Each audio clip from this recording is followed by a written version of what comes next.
Hi everyone, Christine here, a hobby potter from Switzerland. If you've seen my last video, you'll recognize this little cow. I use her to make a sprig mold, which helps me to create a whole herd of cows. First, I remove all the protruding parts, such as the horns, the ears and the tail.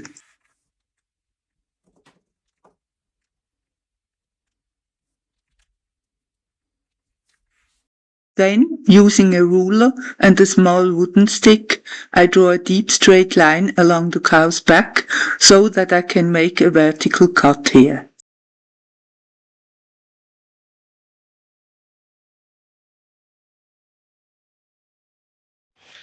The first method fails miserably. I had wrapped the cow in plastic to keep it leather hard, but apparently she has dried out too much anyway. It works fine with the cutting wire though.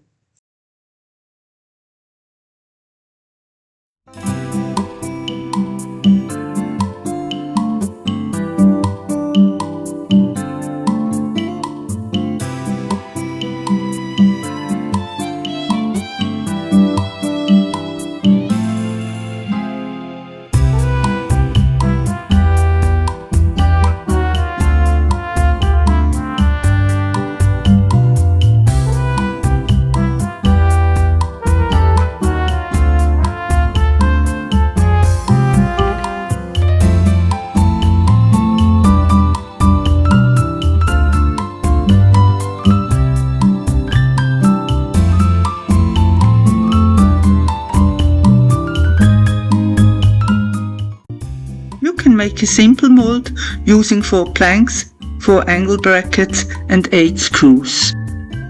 Screw an angle bracket to each end of a plank so that the next plank can be slotted in at a 90-degree angle. I found an old plank in the cellar and sawn it into 4 equal pieces. The angle brackets are from the DIY store and are only screwed on at one side of the plank. Make sure that you leave enough space so that the following plank can fit in.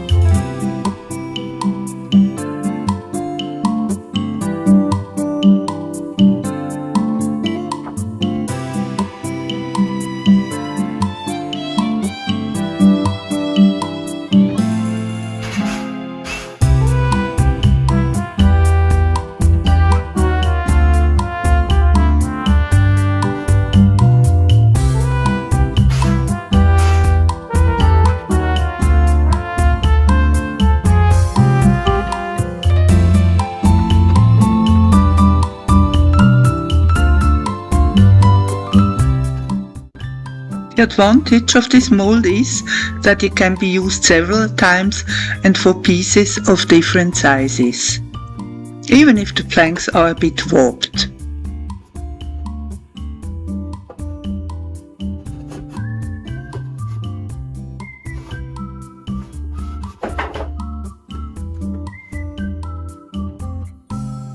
Each half of the cow makes one plaster mold.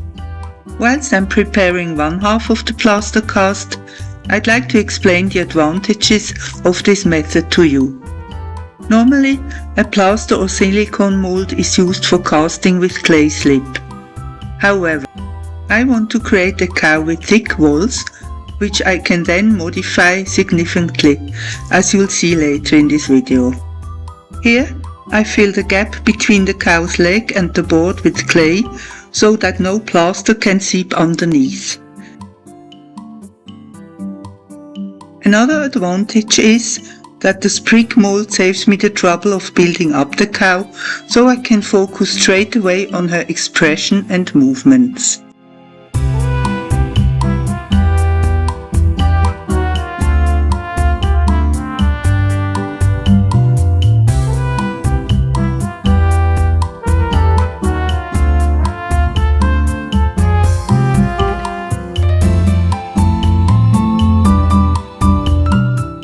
can see in detail how I fill the gap between the board and the cow's foot with clay.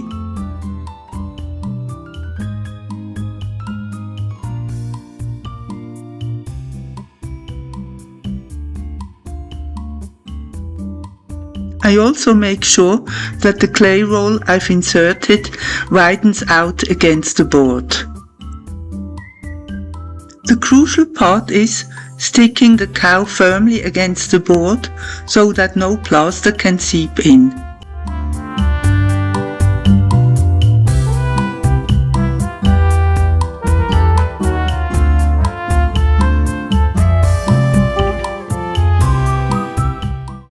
I also seal the edges with thin rolls of clay.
Now I position the frame around the cow.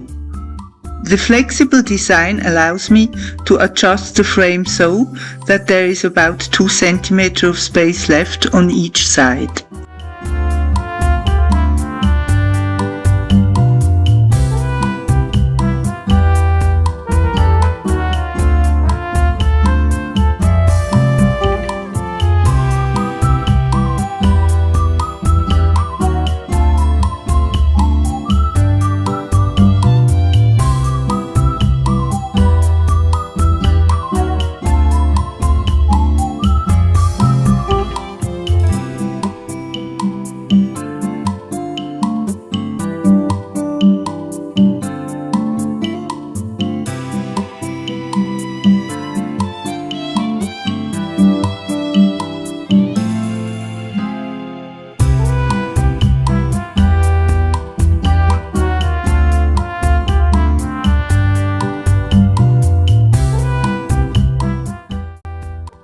I mark the edge up to which I want to pour the plaster and measure the sides of the box to work out how much plaster I need to mix.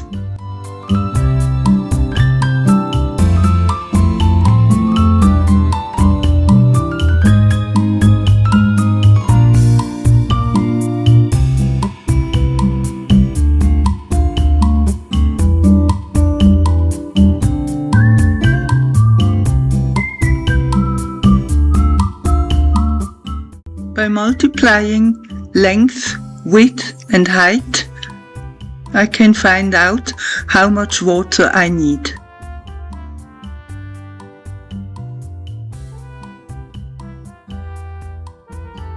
Then I seal the edges of the box with rolls of clay.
First, I pour the required amount of water into a bucket and then gradually add the plaster powder.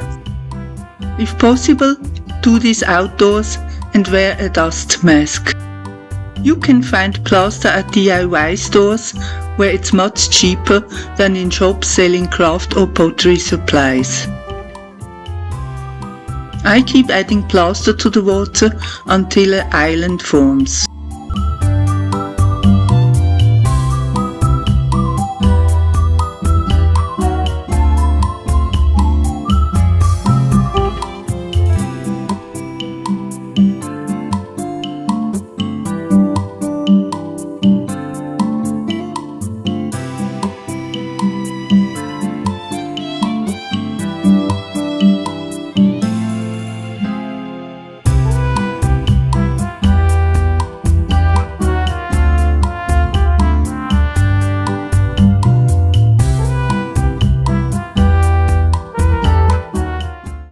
This is the first time I've tried this brand of plaster, and whilst stirring, I'm startled to realize that the mixture is already quite thick. In all the panic, I forget to film the pouring process.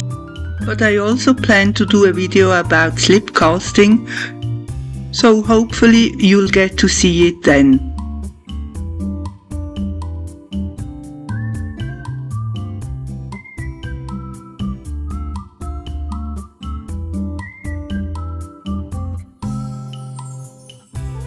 As soon as the plaster has set, I remove the clay rolls and open the mould.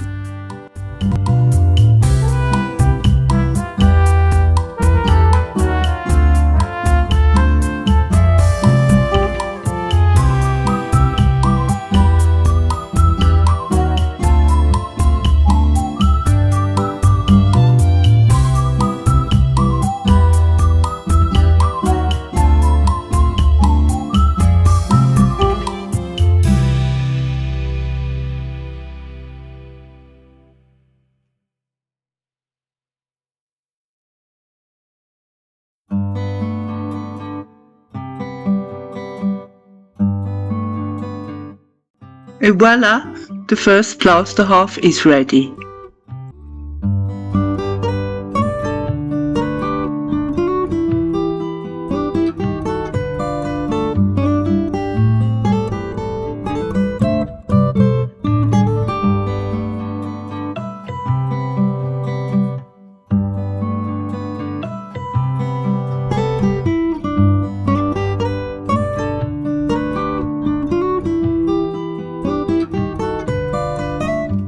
It takes about 2 weeks for a mould of this size to dry out completely.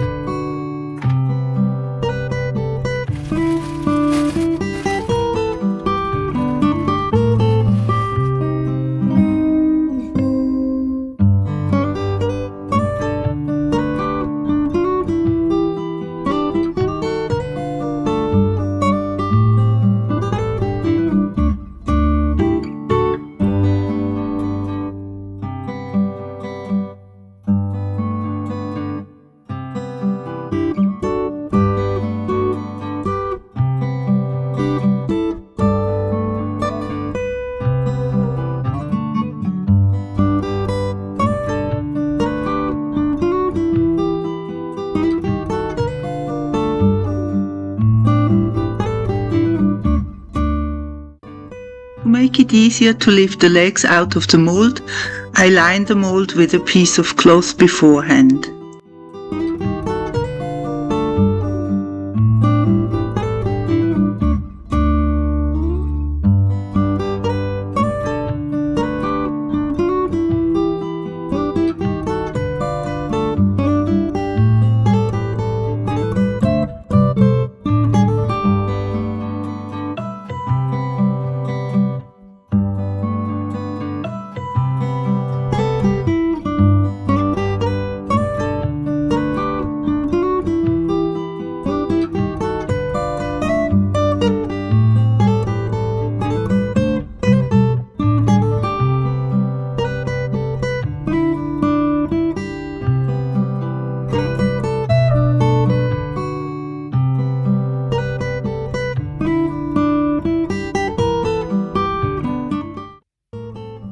Carefully remove the excess layer of clay with a wooden tool so as not to damage the plaster.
After leaving the two halves to dry for a few hours, I reinforced the legs with barbecue skewers repurposed for this task.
Finally, I'd like to show you why I prefer this method to slip casting. Thanks to the thick walls and the grog containing clay, I can pose my cow in any position I like, allowing me to create very individual cows each time.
Thank you so much for watching my video. Please leave a comment, like and subscribe.